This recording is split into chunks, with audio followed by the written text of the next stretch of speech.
A leading figure of the New York school, Mark Rothko experimented with a variety of artistic genres before settling on his signature 1950s motif of rounded rectangles floating on a sea of color.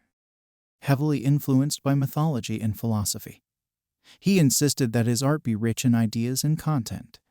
In numerous essays and reviews, Rothko shared his views as a strong advocate of revolutionary social thought and freedom of expression. Influenced by Nietzsche, Greek mythology, and his Judeo-Russian heritage, Rothko's art is deeply imbued with emotional content, which he expresses through a range of styles from figurative to abstract.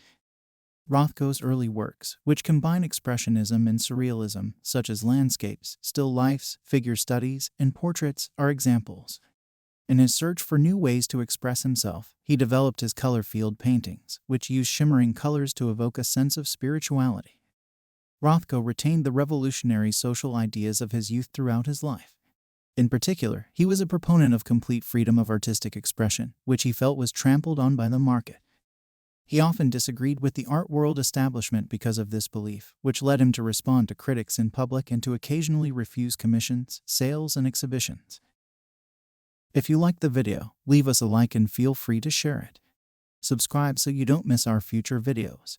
Thanks for watching. See you soon on Art Theory.